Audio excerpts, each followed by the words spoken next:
በረከታቸው ይደርብን። ይደርብህ። አሜን። ይደርብህ። እንኳን ደህና መጣህ።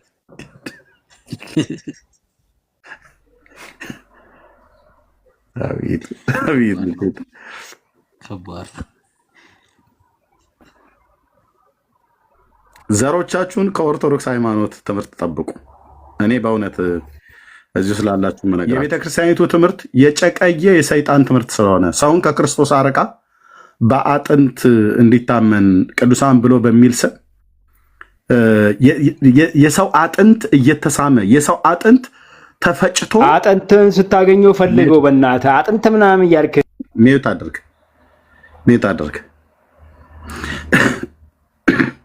የሰው አጥንት ተፈጭቶ በወይራ ዘይት ተለውሶ በኤርትራ ውስጥ ይጠጣል እና በኦርቶዶክስ ይሳል። አምቧ የለም ማወራረጃ ሚዩት ታደርጋለህ ወንድምዬ። ማወራረጃ አይ ለሚጠጣው እኮ ብዬ ነው አባብያ ሚዩት ታደርጋለህ ወይስ ላስወርደው ወንድምዬ? ምንድነው ኦርቶዶክስ ነው ወይስ ምንድነው? በልክ ያለ ሄደ አጥንትህን እዛው ሳም ፈጭተው ደግሞ ሲሰጡ በጥበጣጣ ልክ ወንድሞች በኤርትራ ውስጥ ቅድስት ድሚያና የምትባለዋ ሴት አጥንቷ ተፈጭቶ አጽሟ ተፈጭቶ በወይራ ዘይት አድርገው ለውሰውት ለሰው ጠጡ ብለው አድለዋል። በዩቲዩብና በፌስቡክ በነበርኩበት ሰዓት ላይ ቀጥታ ስርጭት አስተላልፌዋለሁኝ። ከፈለጋችሁ አሁንም ልናሳያችሁ እንችላለን። በኢትዮጵያ ኦርቶዶክስ ደግሞ በየገዳማት በተለይ በሰሜን ሸዋ፣ በወሎ፣ በትግራይ፣ በጎንደር እና በጎጃም እንደዚህ አይነት አካባቢዎች ላይ የቅዱሳን አጽም እየተባለ ሄደው ከሳጥን ውስጥ አውጥተው ይሰጧቸዋል። አጥንታቸውን ያረፈበት ቦታ ላይ ቀጥታ ቅድም እንዳያችሁት ማለት ነው። እዚህ ጋር ቅድም እንዳሳየናችሁ ለስም ማጥፋት የሚመስላቸው ሰዎች ካላችሁ ለምሳሌ ይሄ ማለት ነው። ያውን የሰው አጽም ነው። ያው እነኛውን ሊያዩ የሄዱ ናቸው ገዳማውያን ማለት ነው። የቦረና ዋሻ ውስጥ ማርያም ቤተክርስቲያን ያለ ማለት ይሄ እንደዚህ የምታዩት በሙሉ እንጨት መስሎ የሚታየው በሙሉ የሰው አጽም ነው። ይታያል። የሰው ጭንቅላት፣ ጎድኑ፣ እግሩ ምናምን ነገር ይሄ እንጨት እንዳይመስላችሁ፣ ጨፈቃ እንጨት እንዳይመስል፣ የተፈለጠ እንጨት እንዳይመስል ሰው ነው። ይታይ ይህንን ሄደው እነዚህ ሕያዋን እነዚህን ይለምናሉ።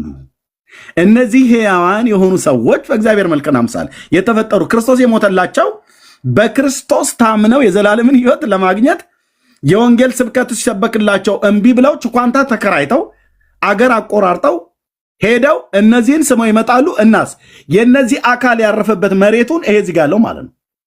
ከዚህ ጋር አፈሩን ቧጠጥ አድርገው በፌስታል አስረው ይመጣሉ።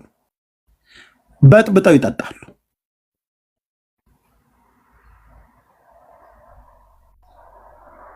ሎክ ይሄ አሁን እዚህ ጋር ምንድነው ይሄ መቀመጫችን አካባቢ ያለ አጥንት ማለት ነው። ሰፊው አጥንት ይሄ መቀመጫችን ስጋው ያለበት ማለት ነው። የሰውየው ጭንቅላቱ እዚህ ይታይ። ይሄ ነው ምድራችን ላይ የተሰበከ ክርስትና ብለው የሚሉት ማለት ነው።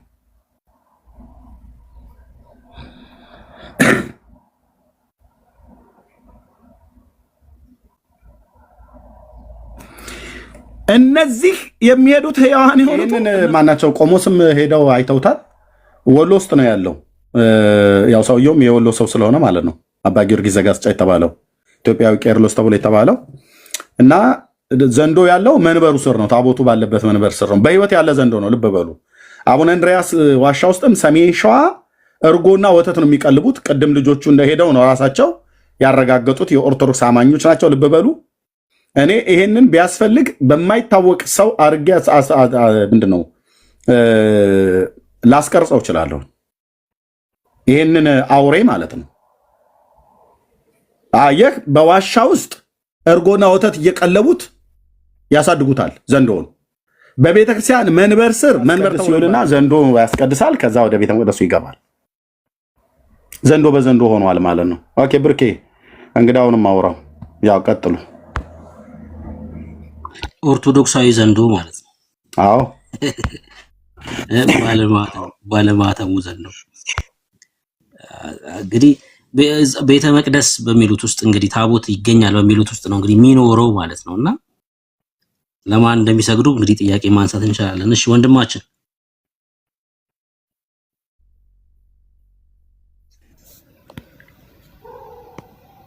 እንኳን ደህና መጣህ።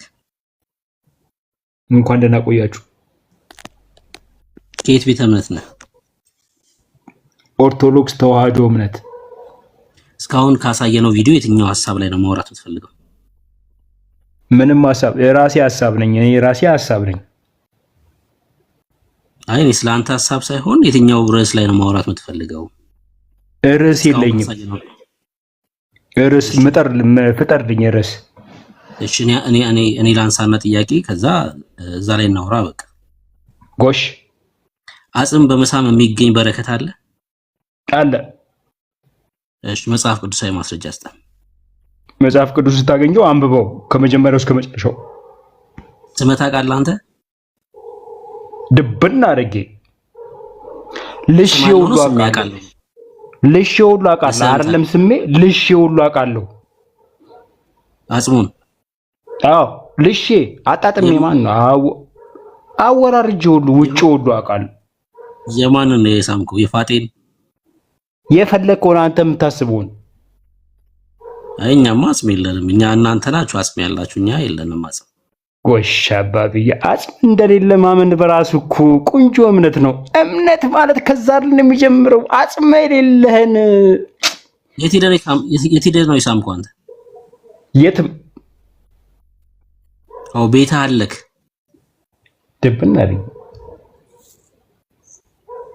የማን ነው አጽሙ? የአቡነ ሀብተ ማርያም። አብሮ ነው ከአንተ ጋር የሚኖረው? አዎ አለ። ልላክልህ? ኧረ እዛው በጸበልክ አይደለም ወይ ላክልኝ ወይ አትላክልኝ። ሁለት ምርጫ እስቲ ይሄን ከመለስክልኝ። የት ነው ያስከው? ኖ የት ነው ያስከው? የት ነው ያስከው? ልላክልህ ወይስ አላክልህ? እምነት ማለት ከዚህ ነው የሚጀምረው አባብያ። የት ነው ያስከው? እሺ የት ነው ያስከው? ልላክልህ ወይስ አላክልህ? 4 ነጥብ። የት ነው ያስከው? ምርጫ አለ። የት ነው ያስከው? ሁለት ምርጫ አይደለም አደላት። እዛ ሰፈርማ እናቃታለን አባቢ። ወንዝ አካባቢ ሲዞ ማለት ያስከው? ልላክልህ ወይስ ምርጫ እኮ ነው ይችላል። ብሩኬ ዘቤት እኮ ነው አባቴ ግራጅን ያየው ነው። ይህ እንደዛ ነው መናበብ ያለብን። አየህ ልላክልህ ወይስ ቹዘቤት? ለጥያቄ እኮ መልስ እኮ ነው እየሰጡ ያለሁት። ጌታ ኢየሱስ ክርስቶስ ለአንተ እምነት ማለት ከዛ ይጀምራል። ዩሲ ኢየሱስ የሞተልህ ለአንተ ነው። ኢየሱስ ክርስቶስ ኢየሱስ የዘላለም ሕይወት ነው። ንጉሴ አባቴ ሟቼ የዘላለም ሕይወት ነው። ባትልስ ኢየሱስን ተቀብለሃል አንተ? ድብና አድርጌ ቀድሜ እኮ ነው የተቀበልኩት። ቀድሜ መች ነው የተቀበልከው? ቆየን ካየን እንዳንቺ ይላል። ዘፈኑን ነው ወይስ ኢየሱስን ነው? አባቴ የምታወራውን እንምረጣ። የምናወራው አሁን እኮ አንተ ገስት መላክ ያለብህ ማለት ነው ቀን ላይ ነው። ከፈሳሹ በፊት ነው ገስት መላክ ያለብህ። ቆየን ከፈሳሹ በፊት ነበር መላክ የነበረብህ። አሁን ከፈሳሹ በኋላ ከባድ ነው የሚሆነው። የክርስቶስ ማዳን ባንተ ላይ ከፍ ይበል። የክርስቶስ ማዳን ባንተ ላይ ከፍ ይበል። ሌላ ምንም አይደለም። ማዳኑን ብቻ ሮያልዬ አይደለም። ድምፁ ወደሱ ተመሳሰለብኝ። ማዳኑን ገና መቀበል እኮ በጣም እንደዚህ ኧረ ግድ የለም ይመስላል። ሮያልን ይመስላል። በሌላ አካውንት መጥተው ነው። አካውንቱን ስታገኘው ደህና ነህ እንዴት ነህ? እሱን ስትገረፍ አይባልም። እዚህ ቦታ ላይ አሁን ተመሳሳይ ነው ወይስ አይደለም? አሜን ብቻ ነው። አይደለም ሮያል አይደለም አይደል? ድምፁ ግን ተመሳሰለብኝ። ምሕረት ይደረግልኝ። ሮያል አለ ከታች ምሕረት ይደረግልኝ። ኦኬ ሮያል እየመጣ ቆየ። ምሕረቱን ከላይ ነው ቦቤ ሮያል ቦታ ነበር። በቃ ላይ ሰፈር ታይተፈር በቃ ጥርጣሬን አስቻለ። ተመሳሰለብኝ ግን ድምፅ መመሳሰሉን ተውና ቦታ ምረጥ። ላይ ሰፈር ታች ሰፈር ቦሌ ቦታ ምረጥና ሰፈሩ ረጋ። ቆይ አንተ አንዴ እንጨማመራለን፣ አወራለን፣ እንሰጣለን። ቆይ አንዴ ሮያልዬ ምን አልከኝ? እንኳን ደህና መጣ። ሰላም ነው ኤርሚያስ፣ እንዴት ነህ? ደህና ነኝ እግዚአብሔር ይመስገን። በጣም ይቅርታ ተመሳሰለብኝ ድምፅህ። ይቅርታ እያልኩ ነው። ኦኬ ማለት ኖርማሊ ይሄ እንኳን አስተሳሰቡም ጥሩ አይመስለኝም። ኦርቶዶክስን የሚወክልም አይደለም ለነሱም። አይ የነገሩ ሁሉም ቢመጡ ኦርቶዶክስን የሚወክሉ የለም እንደው አንዳንድ መምህራን ካልሆኑ በስተቀር ግን ኦርቶዶክሳዊ አማኝ ነው ይናገር። ግን አነጋገሩ ምናምን እኔ ዝም ብዬ ያዳመጥኩ ነበር ከታችኝ። ግን ኦኬ አለ አይደል ሙቀት ከሌለ አንድ ነገር ላይ ዝም ማለት እንደዚህ በላ አባቴ እኔ ጋር እንትን እንደዚህ ምናምን ጥሩ አይደለም። ምክንያቱም መገመትን ያመጣል እና እንደዚህ ከሚል ዝም ቢል ደስ ይለኛል። ደጋግሞ ነው የላከው። ንገረው ከሰማህ ደጋግሞ ራሱ ነው ገዝት የላከው። ለዛ ነው ያስገባው። ቅድም አልሰማ ብሎ ሲለን አስወረድኩት። ከዛ እንደገና ደግሞ ገዝት ላይ ሳየው ላካ አስገባሁትኝ። እኔም ያንተን ሀሳብ ነው የምጋራው። ሰዎች እውቀት ከሌላቸው ለምን ገብተው ቤተክርስቲያኒቱ በመጽሐፏ የተሰደበችበት ሳያንስ እነሱ እንደገና ደግሞ አሁን የኦርቶዶክስን አርማ አድርጓል። ኦርቶዶክሳዊ ነው እምነቱ፣ ኦርቶዶክሳዊ ነው፣ ምንም ጥርጥር የለውም። ይወክላል አይወክልም ብሎ የሚለውን እኛ እሱን ለጊዜው እኛ ራሳችን የምንመዝንበት አለ። ግን በቃ ወንድማችን አንተም ራሱ እንደ ሮያል ነው ወይ ብለህ ስትል እንደዚህ ይጃጃላለሁ እንደ ነው ኤርሚያስ። አይ ድምፅ ተመሳሰለብኝ ድንገት ብሎ በሚል እንጂ አይ እንደው እየቀለድክ ሆነ በሚል ነው። ኧረ እንዴት ትቀልዳለህ? እሺ ምን እንደምትለው ከታች ያለው ሰው አውራ ውስጥ ሮያል ሳይሆን ማለት ብላችሁ ታምናላችሁ አሉ። ሮያል ያውራ ስሙም እኮ አይነበብም እኮ ምንድን ነው? አረ ነው ኦኮኮ ሄሎ ብራዘር ለምን አተኛም ግን?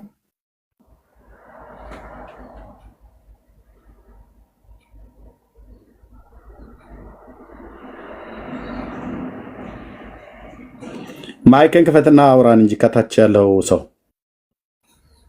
የኦርቶዶክስን አርማ ያደረከው ካልሆነ ልናስወርድህ ነው። ታስወርደው ጥሩ ነው፣ ግን ምንም ትርጉም ያለው ሆነ ሰው አይደለም ይመስለኝ። ያ ኦኬ እታች ውረድ። እንግዲህ አርማውን አድርጎ መጥቷል። የኦርቶዶክስ እምነት ተከታይ ነው። ይወክላል አይወክልም ብሎ የሚለው እኛ እንኳን እሱ አይደለም ሌሎች ደግሞ ስናደድበት ነበርና ሁኔታው ምናምን አናዶኝ። ከዛ ደግሞ አንተ ስሜን ስታነሳ እስቲ አይገስት ልላክ ምናምን ብዬ ራሴን ነፃ ላውጣ ይልካል። ቴንክ ዩ አሁን ደግሞ ላከ ገዝተ ማለት ነው ሰውየው። በቃ ግዕዝ እኮ ነው የጻፈው፣ ግን ግዕዝ ነው የጻፈው። ግዕዝ ሁላ የሚችል ሰው እኮ ነው። ፕሮፋይሉ ላይ በግዕዝ ሁላ ነው የጻፈው። እሺ ነው አንዳንድ ጊዜ እንደዚህ አይነት ነገር እንደዚህ የምግብ እጥረት ኑሮብህ ስትጠጣም እንደዚህ አይነት ችግሮች ይከሰታሉና እንደዚህ አይነት ሰዎች ለራሳቸውም ለምኑም አይሆኑ ዝም ብሎ በስሜት ብቻ ነው የሚነዱትና እኔ እንደዚህ አይነት ሰው ሲናገር ያስጠላኛል። እኔ በእምነት ከሌላ አጉል እንደዚህ ድብና አርቆ እንዳያርጉ ምናምን እንደዚህ አይነት ነገር አይሰራም። ሐሳብ ካለ በሐሳብ ተሞግታለህ፣ ካልሆነ ደግሞ አሁን እኔ ስለነዚህ አሁን ስለቀረቡት ነገሮች አይዲያው የለኝም። ገብቷል። ስለዚህ አይዲያው ስለሌለኝ አዳምጥና እንደዚህ ሪከርድ አድርጌ እነዚህ እውቀት ያላቸውን ሰዎች ይሄ ምንድነው ብዬ መጠየቅ ገብቼ ዝም ብዬ ከመንቦጫረቅ መጠየቁ አይሻልም? እንደዚህ አሁን ሳላገብቼ ከምነጋገር ማለት ነው። እንደዛ ነው ማስበው። ትክክል ነው። ኦኬ እሺ ድጋሚ ገብታል። አሁን የማትከፍት ከሆነ ማይክን ብሎክ አደርግሃለሁ።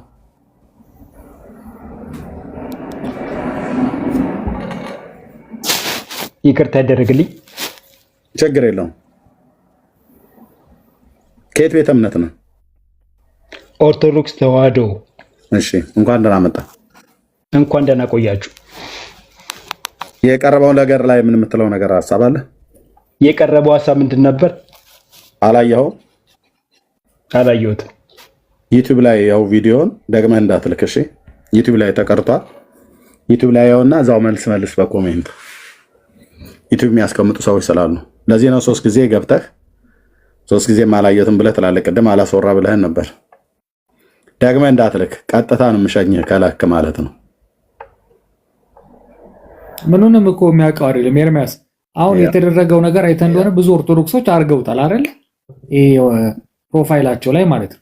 አዎ። እና እኔ አላውቅም ምን እንደሆነ እንትኑ አላየሁ። የኦርቶዶክስ አሁን ይሄ ሰውዬ እንግዲህ ዝም ብሎ በቃ በደመ ነፍስ ሲደረግ ኦርቶዶክስ ሲያረጋይቶ አድርጎታል። ገባ?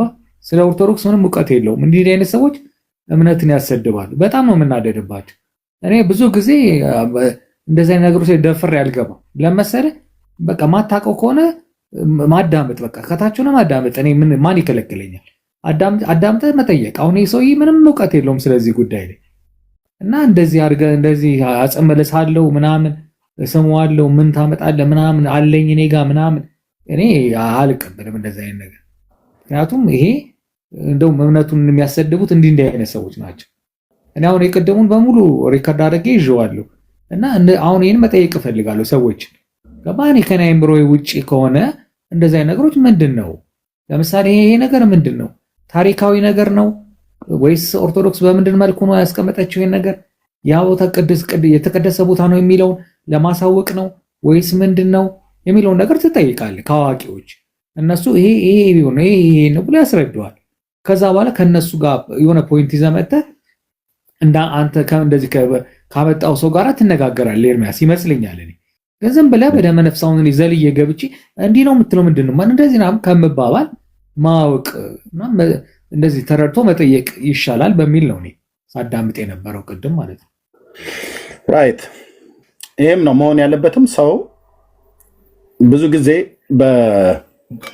ስለ ሃይማኖቱ ቀና የሆንና ምንም በማያውቀው እውቀት ገብቶ እመልሳለሁ ብሎ ራሱንም አሰድቦ እምነቱን ማስነቅፎ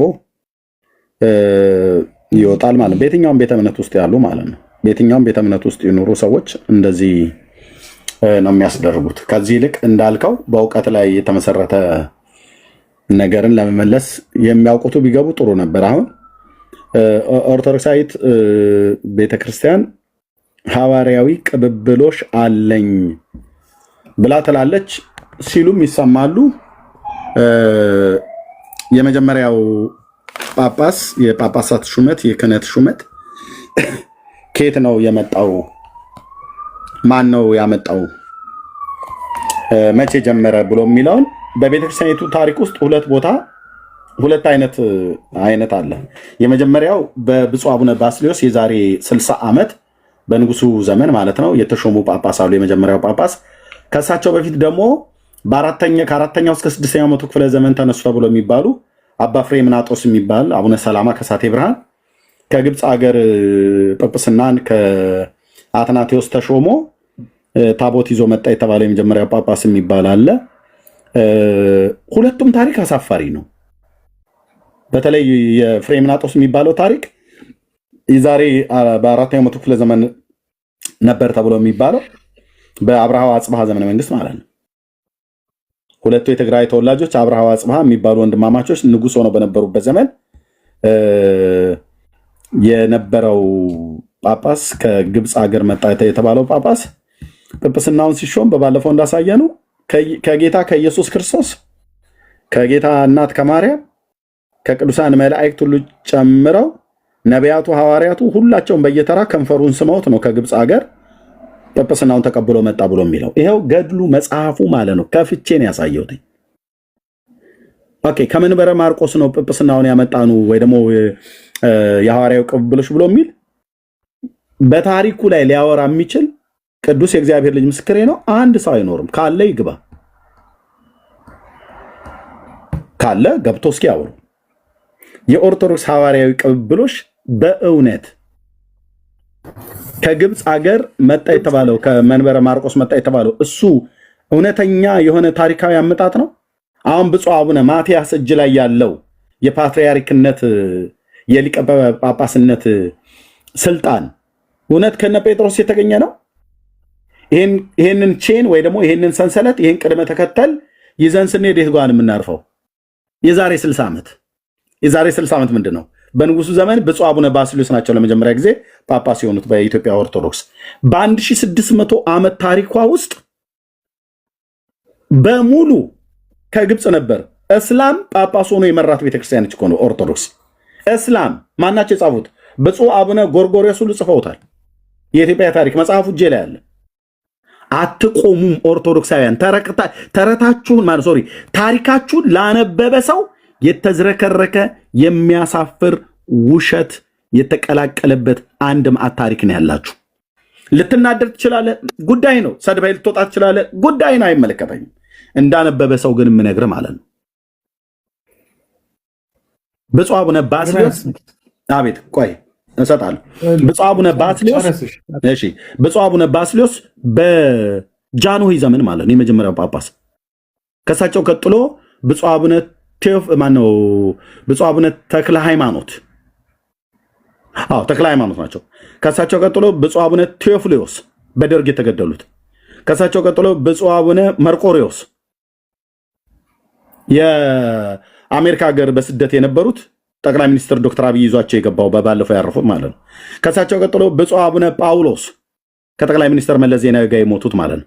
ከሳቸው ቀጥሎ የኔ ጳጳስ እኔን ስልጣን የሰጡኝ በፕትርክና ባይሾሙም ብፁዕ አቡነ ናትናኤል በመካከል ላይ መርተውታል። እሳቸው እንኳን ጳጳስ ናቸው እንጂ ፓትርያርክ አይደሉም።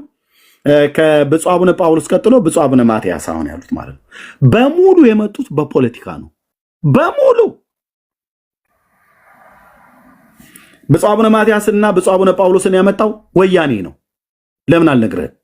ብፁዕ አቡነ መርቆሬዎስን የሾማቸው ደርግ ነው። ኢህአዴግ ምንድን ነው? ኢሰፓ ማለት ነው። እነ ቴዎፍሎስን የተገደሉት በሳቸው ምክንያት ነው። በጳጳሳት ፊርማ ማለት ነው። ጳጳሳቱ ፈርመው ደርግን የረሸናቸው በፖለቲካ ብራዘር፣ የተግማማ ፖለቲካ።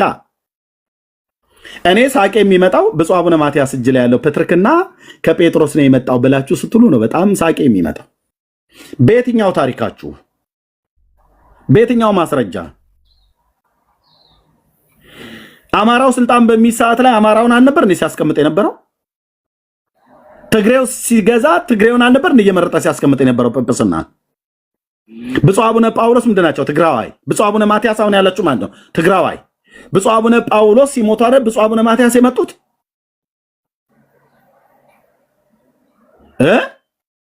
ከዛ በፊት የነበሩት ብፁዕ አቡነ መርቆሬዎስ ምንድን ናቸው? ጎንደሬ። ቻለው እንግዲህ ብራዘር።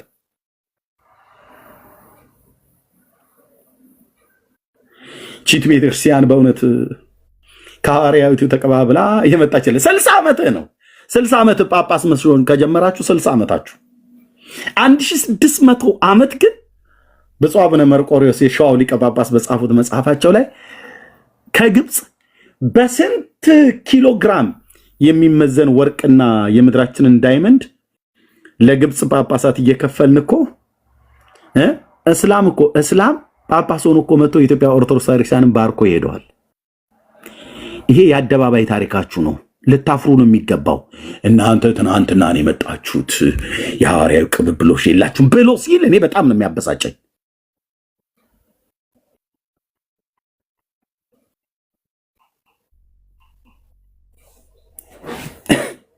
የሌላውን እምነት ለማንቋሸሽ የሚሄዱበት ማለት ነው። ታሪካችሁ የበሰበሰ ነው ውስጡ ማለት ነው። ላየው፣ ለተመለከተ፣ ላነበበ፣ ለተገነዘበ እስቲ ገብቶ አንድ ሰው ያውራ። የኢትዮጵያ ቤተክርስቲያን ታሪክ መጽሐፉ አለኝ። የኢትዮጵያ ታሪክ አለ ከጥንት ከመጀመሪያው እስካሁን ብሎ የሚል እና የኢትዮጵያ ኦርቶዶክስ ቤተክርስቲያን የታሪኳ መጽሐፍ አለ ከምስረታዋ ከ2000 እስከ ሚሊኒየም እስከሚል ማለት ነው። እናም ደግሞ የብፁዕ አቡነ ጎርጎርዮስም አለኝ። እሺ